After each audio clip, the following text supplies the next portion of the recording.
Pantas Aibda Hashim marah, kuat dugaan guru Supriyani dipalak Kapolsek dan oknum jaksa.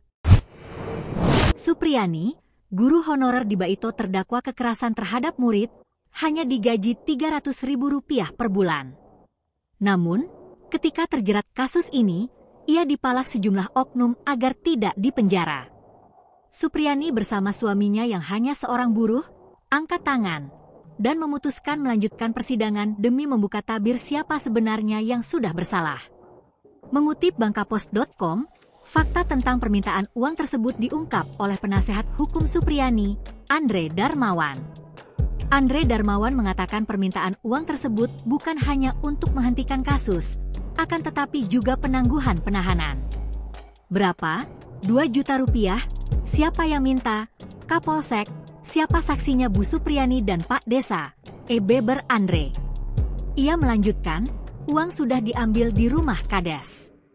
Dari total uang 2 juta itu, Supriyani mengeluarkan 1,5 juta dan sisanya dibantu Kades. Setelah kasus ini dilimpahkan ke Kejaksaan Negeri, Kejari, Supriyani kembali dimintai uang penangguhan penahanan oleh oknum jaksa melalui perantara. Katanya pihak kejaksaan meminta Rp15 juta supaya tidak ditahan. Namun, Supriyani tak bisa lagi menyanggupi karena tidak memiliki uang. Menanggapi itu, Kapolsek Baito, Ibda Muhammad Idris saat dikonfirmasi enggan menanggapi pernyataan penasehat hukum Supriyani tersebut.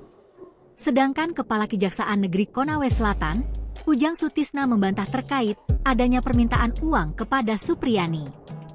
Tidak ada itu, kata Ujang Sutisna.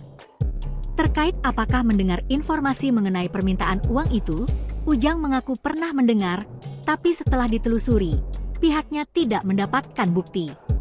Sudah kita telusuri tidak ada itu, katanya.